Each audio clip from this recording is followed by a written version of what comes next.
And good morning, ladies and gentlemen. Welcome to this Friday, the 28th of January. And it is a wonderful day out there in Brisbane, 25 degrees and partly cloudy.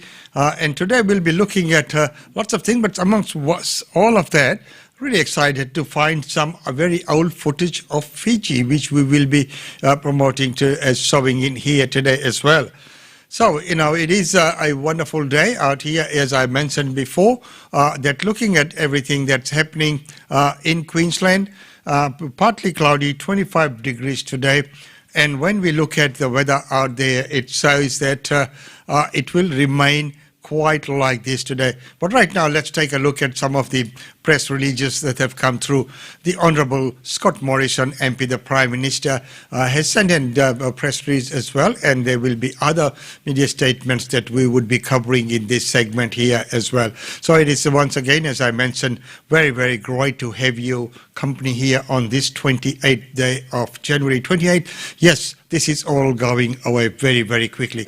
Well, the National Cabinet, when it met, they made a statement, and the National Cabinet met to discuss the response of COVID-19 and the Omicron. As we know, this is just going beyond control, and the variant approaches to test, trace, isolate, and quarantine, including the use of rapid antigen test, the RATs, and the vaccine rollout and booster program. As we know that this has been a big, big challenge, not only here in Queensland, but right throughout the nation. And the Chief Medical Officer, Professor Paul Kelly, provided an update on the spread of Omicron variant. Omicron case numbers continue to increase in Australia and globally.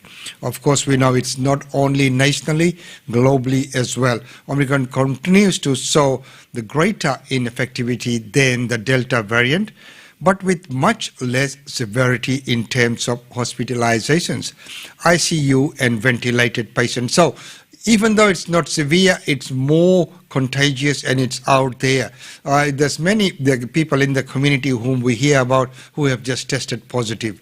National Cabinet noted that since the COVID-19 rapid test concessional access program began on Monday, approximately 1.4 million rapid antigen tests have been distributed to eligible concession card holders through the community pharmacies. And this is a wonderful initiative because it needs to get out to the people and to the eligible people who really, really need it. People need it for the work. Some people, unless you prove that, you cannot go to work. Since the beginning of the pandemic, there have been 1,816,000 confirmed cases in Australia, and sadly 3,402 people have died.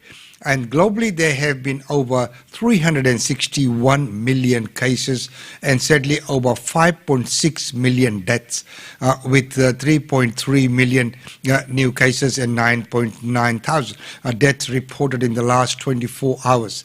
The COVID-19 pandemic continues to surge in many countries around the world. And it is a global pandemic, as has been mentioned, and now the borders are opening and easing very slowly, so we'll see the wider spread as well. Lieutenant General John Fruin, DSC-AM coordinator of the General National COVID Vaccine Task Force, provided a detailed briefing on the major expansion in Australia's vaccination rollout.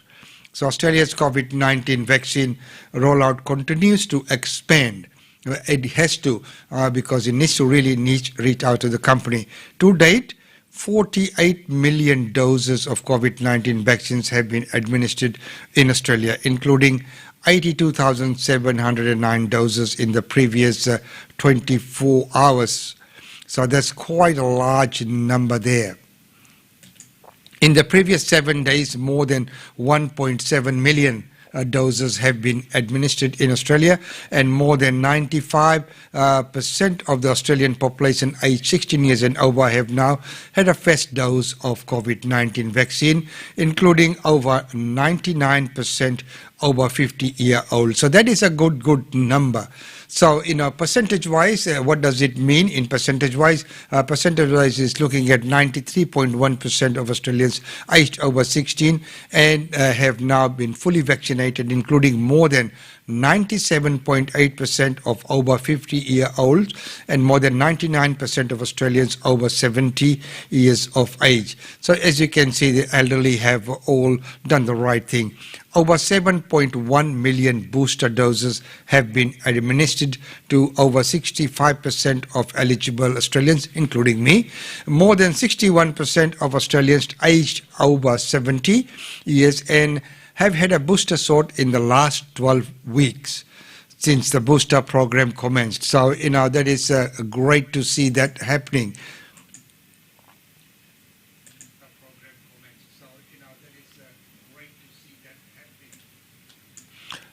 And moving on, we will look at some of the other news as they come along as well. And of course, in this vaccine program, the National Cabinet was briefed by the Director General of Emergency Management as well, because, it did need that as well, the Joe Buffon, on the wake of the national coordination mechanism and how it is working. And on the supply chain as well, because it is very important not only to have the vaccine, but to make sure that the supply chain arrangements and the improvements in activity as a result of the changes to close contact fellow arrangements. As we know, the meaning of close contact has changed, the definition has changed as well. Of course, the National Cabinet will again meet on 11th of February, and we will bring to you further updates on that.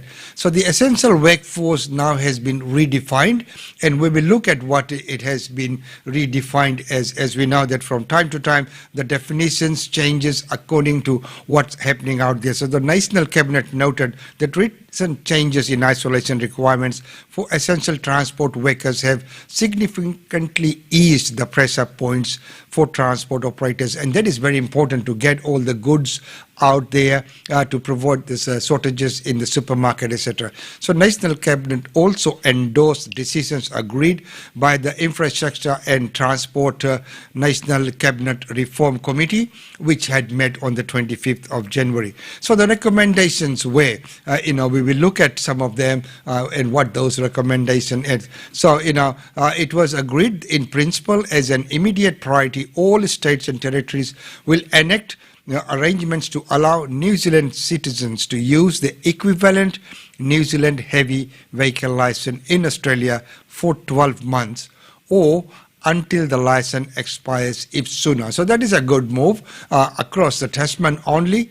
So before becoming or required to obtain an Australian license, the states and territories will extend equivalent arrangement to interstate Australian drivers to ensure Australian drivers are not disadvantaged. So, we don't want the Australian drivers to be disadvantaged while we're giving these arrangements to the drivers coming from New Zealand. These measures will be temporary COVID-19 response measure and will be reviewed 12 months after the implementation. So, here are some of the key points.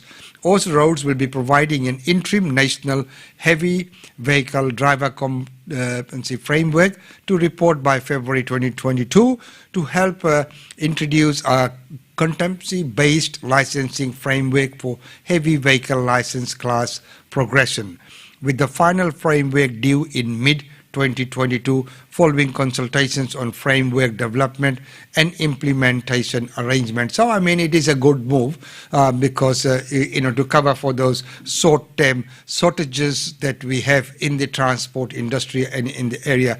And as we mentioned before, that it is very important that, these arrangements are put in place. Otherwise, the shortage will keep continuing as well. So, we have some further announcements coming in, and this is a joint statement now, and the joint statement is from the Prime Minister, the Honourable Susan Lee, MP Minister for Environment, and the Honourable Warren Antich MP, Special Envoy for the Great Barrier Reef. So, this is the second part of the press release where we'll talk about the Great Barrier Reef, and that's the Federal Member for Leichhardt. So, in this release, we will look at what's going to be happening with the Great Barrier Reef and what has been put in place. This is as of Friday, 28th January 2022. So, $1 billion reef investment backs Queensland. So, federal government is going to assist Queensland government and Queensland communities by putting some money towards the restriction of the reef. The Morrison government will invest an additional $1 billion in protecting the Great Barrier Reef while supporting 64,000 Queenslanders and their jobs which drive the reef economy. Now, as we know, I have strong points on that. I'd rather say leave the reef alone and let it recover itself. New funding will back the world-leading marine science and the deployment of new climate adaptation technologies, major investments in water quality programs, and the state-of-art own water management practices to reduce threats from crown of thorns starfish, protect key species, and prevent illegal fishing. While illegal fishing, protecting of that, I totally agree on that. So Prime Minister Scott Morrison said the new investment would extend the federal government's investment. So that's a substantial amount that's been invested under the Reef 2050 plan to more than $3 billion. So that's a great capital investment injection into protecting the reef.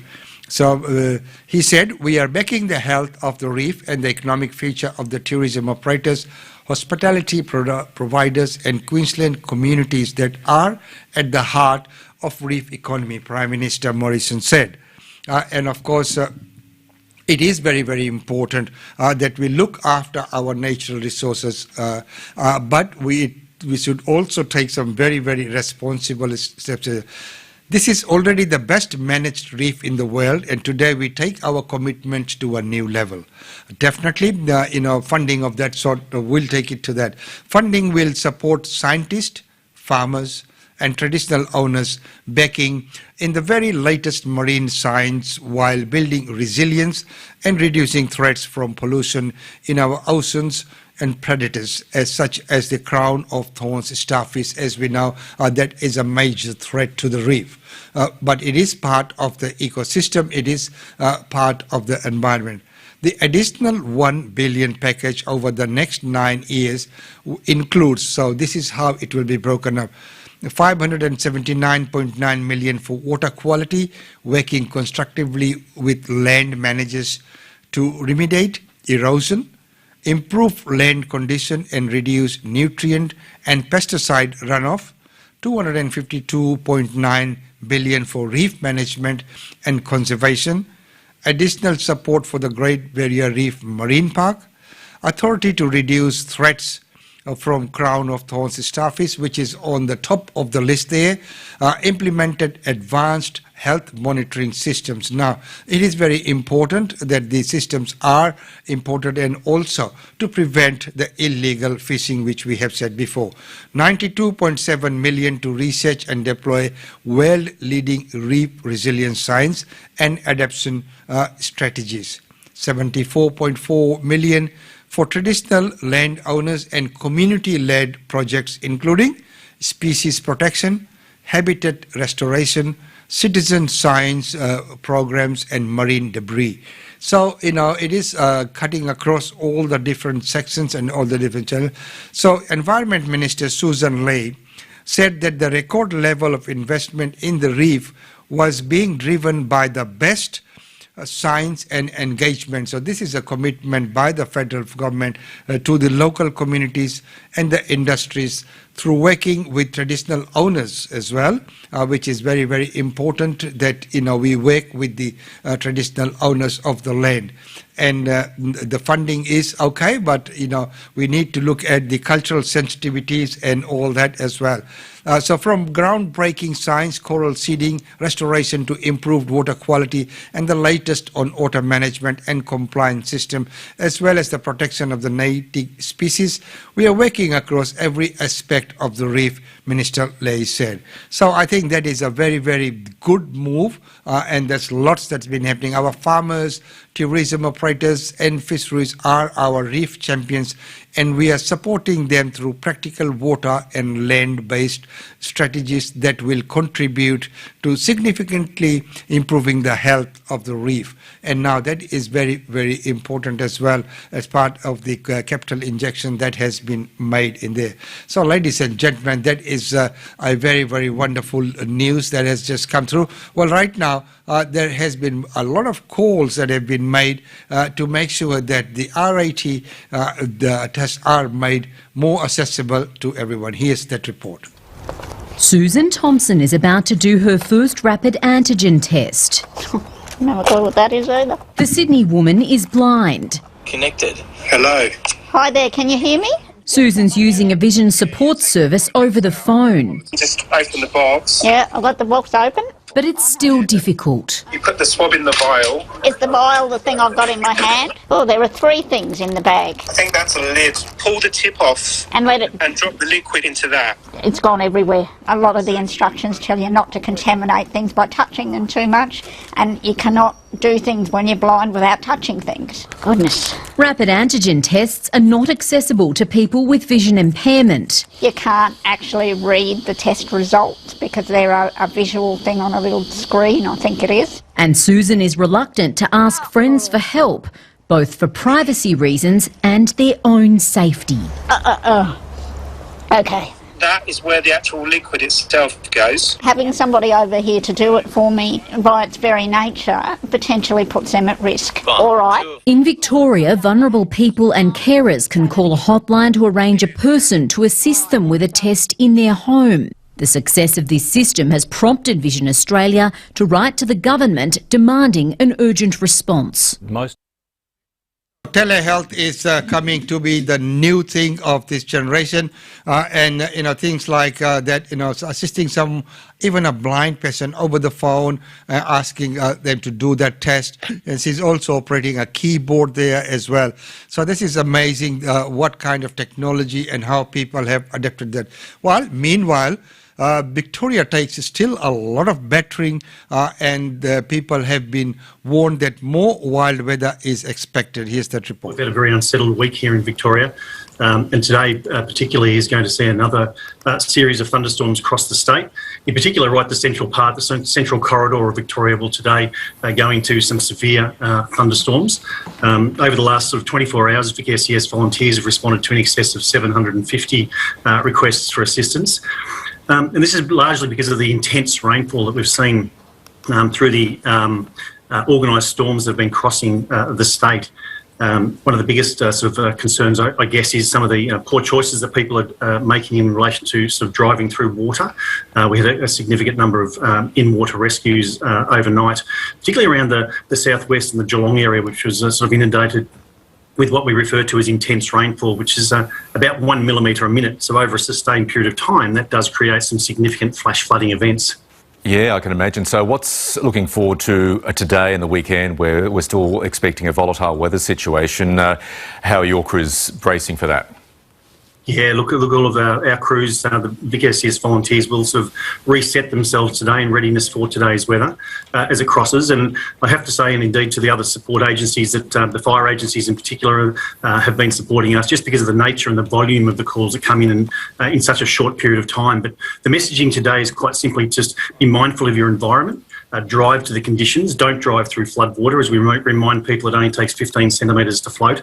And in particular, dangerous trees is another big one. With the amount of moisture that's in the air and the way in which it falls, the intense rainfall creates enormous downdrafts, of which we saw, for example, at the Horsham Airport, of this same system crossing was 139 kilometre downdraft winds yesterday. So that will cause damage widespread, particularly households, garden furniture, those sorts of things. So just a reminder to check your gutters, check your low-lying environments, but just be mindful of your conditions today. And it is very, very important that we do those things and check all that, because it is, vitally important that, especially when he said, poor choices people make about driving through the rain, and some of the risk people take just to get out there. People, stay safe. There are, I know, things that need to be done, places that people need to be, but I think everything can wait. Let the storm pass. While talking about storms and weather, there's more emergency rescues happening on the other part of the nation. Let's go to Townsville. The wet season has well and truly arrived in North Queensland with flash flooding and some impressive rainfall totals overnight.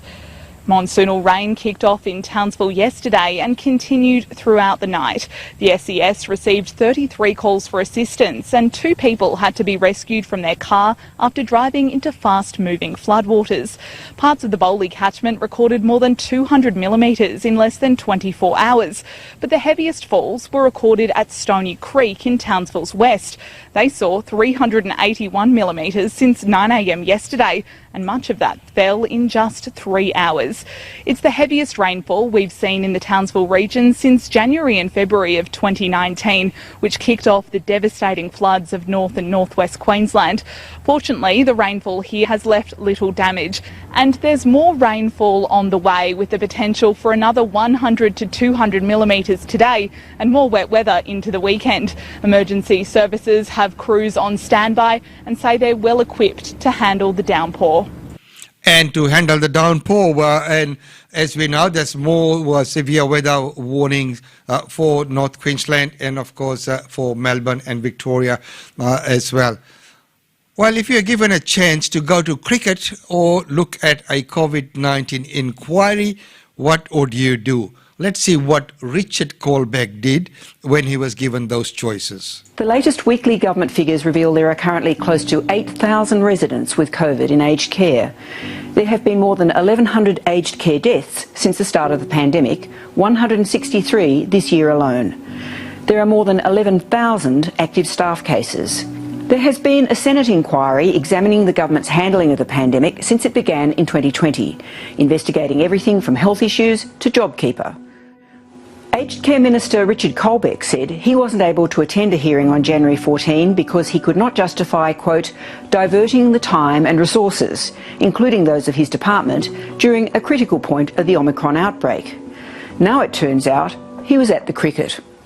Senator Colbeck, who is also the Sport Minister, was a guest at the Hobart Ashes Test between Australia and England for 3 days from January 14.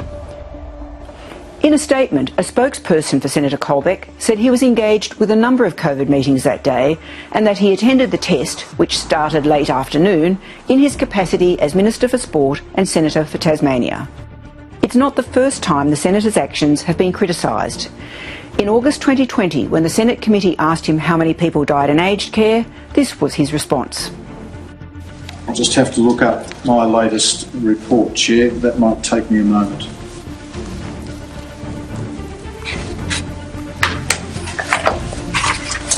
I should have had the data on Friday and I apologise for not having done that.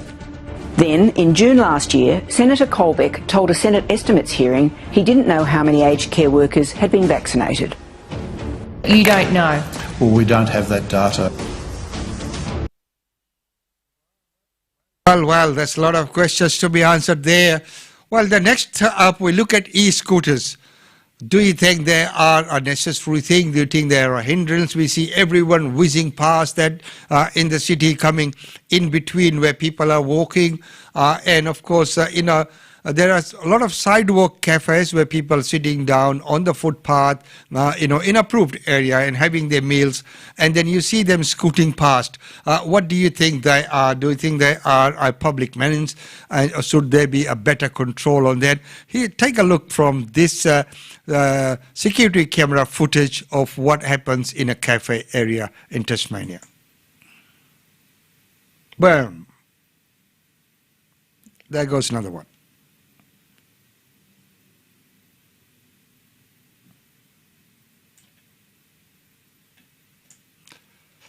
So yes, and there have been a lot of questions about regulations that have need to come in there. Remember, we were here talking with Maurice Blackburn lawyers, and what sort of insurance or what coverage are there for the e-scooters. Unfortunately, there are not enough regulations out there as yet. And that something will happen because you see accidents happening every day and people just leave them wherever they want in a very irresponsible manner in which people, look, it is a good thing and it can help many people do a lot of things. But while that is all happening, at the moment, people are just doing what they want willy-nilly. Next up, we look at the famous singing nun, Sister Janet McGann. And of course, we remember that in the early days when she almost won one of the biggest awards, she had just lost. And lost to whom? Can you guess? Yes, none other than the king, Elvis Presley. So, you know, there was a big, huge competition, but doesn't that make you proud? An Australian singing nun had reached there, but unfortunately, she has died at the age of 84. Our Father, who art in heaven, hallowed be thy name. In 1974, Janet Mead shot into the charts with her international hit, The Lord's Prayer. The single was distributed to 31 countries and sold more than 2 million copies worldwide. She was the first Australian artist to have a gold record in the US and was even nominated for a Grammy Award, but lost out to Elvis Presley. I've made a lot of presentations, but this is really a kid. I think that everyone has a song to sing, really, haven't they? She pioneered the concept of the rock mass in South Australia and held them regularly in the St Francis Xavier Cathedral in Adelaide. And through it all, Sister Mead continued to teach at St Aloysius College. It was a fairly big strain because all the time there are interviews and radio talkbacks and TV people coming and film people coming in. Despite the fame and fortune, Sister Mead shunned the spotlight and donated all her royalties to charity. She turned down offers to tour the US. She spoke out against war, against welfare cuts and raised money to support the sacked Patrick Stevedores workers in a waterfront dispute in 1998. It's a decision that each of us has to make to strive for truth in what's happening in our world and to strive for compassion so that our country might return to the way we were when we really said this was a country for a fair go. Sister Mead was named the South Australian of the Year in 2004 for decades of caring for the homeless. Leah McLennan, ABC News. And what a legend, and may her soul rest in peace. Well, next up we'll go to Tonga, and after that we have some beautiful glimpses of old Fiji, the way it was, the way the world should be, in those days. And the 60s, we'll see some footage there, courtesy of ABC, and Australian government has provided fund for restoration of those footages that we will be seeing. So first up, we'll go to Tonga, and then that key feature on Fiji today. We'll finishing off with that.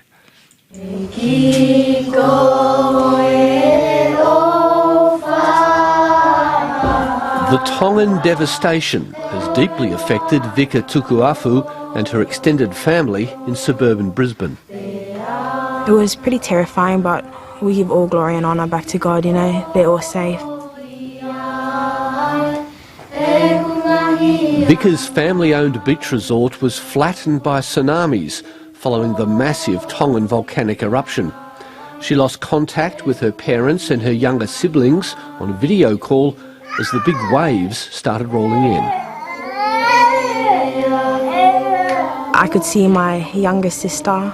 She was just like, City, there's a tsunami here, and I could see that she was scared. And then my other sister, I just heard her from the background crying and praying at the same time. Just an update from... The Year 11 student heard from her parents 2 days later, and she now keeps in contact over the phone and through social media. People are having it very tough here in Karaupolu. A lot of people losing their homes, businesses having no shelter and drinking water, but we're so grateful to still be breathing. The Hungatonga Hunga Ha'apai volcano began small eruptions in late December before a massive explosion 12 days ago, sending tsunamis across the Pacific.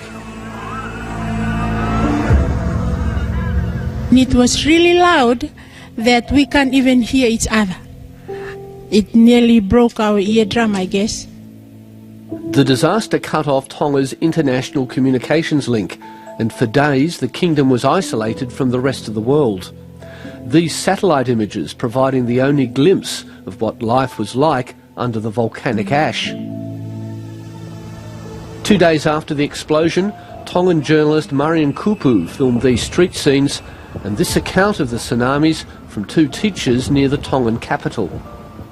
All our available staff for school, our school resources, all our stuff, laptop, name it, you can say, all gone.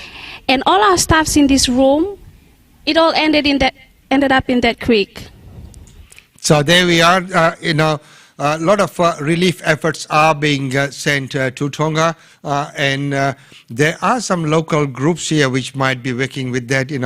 If I find some details, I will post that on our social media if we can support in any which way we can. And now, going to that flashback that we said about Fiji, in the 60s, you'll see some great footage in this recovered footages, and thanks to that scheme of the Australian government providing funds for the restoration of this footage. This is going to be wonderful footage here.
and a very beautiful restoration and some very great memories there. And thanks to the ABC and Australian government for putting that together. Very, very well done. Well, right now it's time to go for our daily India report. Welcome to the Daily India Report that brings you glimpses of the changing India. In our first story, Indian Prime Minister Narendra Modi virtually hosted the first India Central Asia Summit from New Delhi. Indian Prime Minister Narendra Modi hosted the first India Central Asia Summit in a virtual format on 27th January 2022. This will be the first engagement of its kind between India and the Central Asian countries at the level of leaders. The virtual summit will see the participation of the 5 presidents of Kazakhstan, Uzbekistan, Tajikistan, Turkmenistan and Kyrgyz Republic. The first India Central Asia Summit is a reflection of India's growing engagement with the Central Asian countries, which are a part of India's extended neighborhood, the Indian Ministry of External Affairs said. During the first India Central Asia Summit, the leaders are expected to discuss steps to take forward India-Central Asia relations to newer heights. They are also expected to exchange views on regional and international issues of interest, especially the evolving regional security situation. The summit is symbolic of the importance attached by the leaders of India and the Central Asian countries to the comprehensive and enduring India-Central Asia partnership.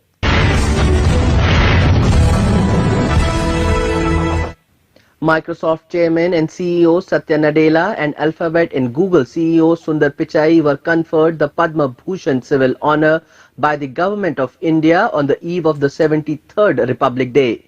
Indian origin Microsoft Chairman and CEO Satya Nadella and Alphabet and Google CEO Sundar Pichai were conferred with the Padma Bhushan High Civilian Awards by the Government of India on the eve of the 73rd Republic Day on January 25th. The award also went to Tata Sons Chairman Natarajan Chandrasekharan and the heads of India's 2 biggest COVID-19 vaccine makers, Cyrus Poonawalla of Serum Institute of India and Krishna Ella and Suchitra Ella of Bharat Biotech. Microsoft and Alphabet are among the top 5 companies by market capitalization in the world. Hyderabad-born Nadella, 54, named CEO of Microsoft in February 2014, has successfully reinvented the company as a tech-age powerhouse that is placed just behind Apple in market value. The Padma Bhushan is India's 3rd highest civilian award behind the Bharat Ratna and the Padma Vibhushan. Announced on the eve of the Republic Day every year, these awards are for exceptional and distinguished service in art, social work, public affairs, science and engineering, trade and industry, medicine, literature and education, sports and civil service, among others.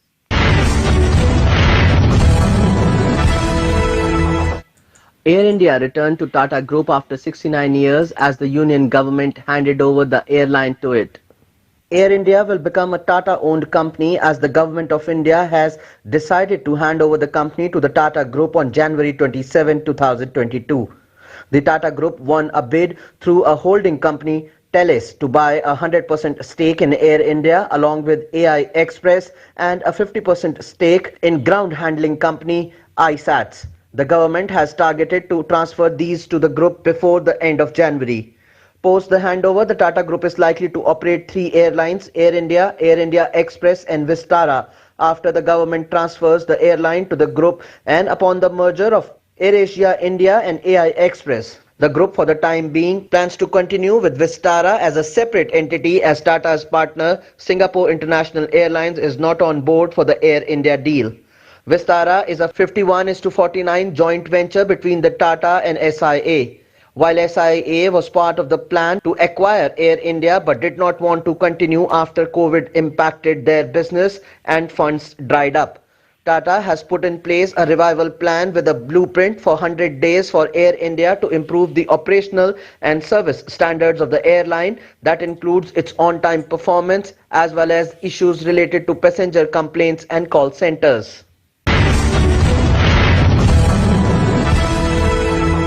The United States House of Representatives has recently announced the America Competes Act of 2022 that opens new projects for talented individuals from across the world. The United States House of Representatives recently unveiled the ambitious America Creating Opportunities for Manufacturing, Preeminence in Technology and Economic Strength Act of 2022. It is also known as the America Competes Act of 2022. US lawmakers propose the act will open up new vistas for talented individuals from across the world with a new startup visa. The bill provides $52 billion to encourage more semiconductor production in the US and $45 billion for grants and loans to improve supply chain resilience and manufacturing, among other programs. It also includes funding to address social and economic inequality, climate change, and immigration. For instance, it provides an exemption for STEM PhDs from the green card cap and creates a new green card for entrepreneurs. The bill also authorizes $600 million a year to construct manufacturing facilities to make the US less reliant on solar components made in Xinjiang, China. If approved, it will increase opportunities for Indians in the US. It would mean more opportunities in the US for Indian talent and skilled workers. Each year, the US government issues 85,000 H-1B work permits, of which 65,000 are for people with skilled occupations, and the remaining 20,000 are reserved for foreign workers who have obtained a master's degree or a university degree higher than the US. India plans to raise spending on infrastructure in its upcoming annual budget that is expected to be announced in the first week of February. India plans to raise spending on infrastructure in its annual budget to be presented in the first week of February 2022. This move is expected to set the economy on a firmer footing. However, officials admitted that fiscal constraints leave little chance to concessions for households hurt by the pandemic. Asia's third largest economy is estimated to expand 9.2% in the fiscal year ending March 2022, following a contraction of 7.3% in the previous fiscal year. Yet, private consumption, which makes up nearly 55% of GDP, is below pre-pandemic levels amid rising levels of household debt, while retail prices have swelled nearly a tenth since the coronavirus outbreak began early 2020. The February 1st budget comes days before the start of elections in 5 states, including the most populous Uttar Pradesh, which could spur Finance Minister Nirmala Sitharaman to promise higher rural spending and subsidies on food and fertilizer. Yet these are likely to be overshadowed by spending to beef up transport and healthcare networks, which analysts estimate could rise between 12% and 25% in the next fiscal year. The first look of Puneeth Rajkumar's last film, James, was unveiled. The poster was released by his elder brother, actor Shiva Rajkumar. On the occasion of 73rd Republic Day, actor Shiva Rajkumar unveiled the first look poster of James that features his late younger brother, Puneeth Rajkumar. The poster shows Puneeth in full army getup in the backdrop of a battleground. Judging from the poster, it seems Puneeth's role is that of a soldier in James. Written and directed by Chetan Kumar, James was the last movie that Puneeth acted in before his untimely death in October 2021. The actor had completed all the major portions except for a song and an action sequence. The director has reportedly decided to work with what he has and release the film on March 17, coinciding with Puneeth's birth anniversary. It is said that the Kannada filmmakers will withhold all of their releases for a week during the release of James as a mark of their respect towards Puneeth. The film also stars Anu Prabhakar, Shrikant, R. Sarath Kumar, Tilak Shekhar and Mukesh Rishi, among others. On the occasion of India's 73rd Republic Day, actor Vivek Oberoi released a short film titled Verses of War as a tribute to Braveheart soldiers. Bollywood star Vivek Oberoi has released his short film titled Verses of War. The movie also stars Rohit Bose Roy and tells the story of 2 soldiers. On the occasion of the 73rd Republic Day, Vivek Oberoi took to his Instagram and announced the release of his short film. The movie is directed by Prasad Kadam and was released on FNP Media's YouTube channel on January 26, 2022. Vivek had previously shared the trailer of the movie and wrote, "एक फौजी जब जीता है तो पूरी शिद्दत से जीता है और जब मरता है तो पूरी इज्जत से मरता है." The battle begins. War on 26th. Watch the official trailer of #Verses of War releasing exclusively this #Republic Day on #Films by FNP Media. The movie marks the reunion of Vivek Oberoi and Rohit Bose Roy after the 2007 movie Shootout at Lokhandwala. Vivek plays the role of an Indian soldier while Rohit portrays the role of a Pakistani army official. The entire story revolves around the duo and deals with the issues related to the two nations and how the two soldiers communicate through verses of poems. ईमान सुकून और इत्मीनान के साथ जहां जाए मेरी तो शान के साथ जाए. In breaking news today, the Indian stock market declined by more than 500 points on 27th January 2022 due to weakness in information technology stocks amid weak global cues. Investors also turned cautious on rising concerns over political tensions between Russia and Ukraine. In India, monthly futures and options expiry further added to the pressure. The 30-share BSE Sensex dropped 581 points or 1% to close at 57,277. The broader NSE Nifty settled 168 points or 0.97% lower at 17,110. That's all for this bulletin of Daily India Report.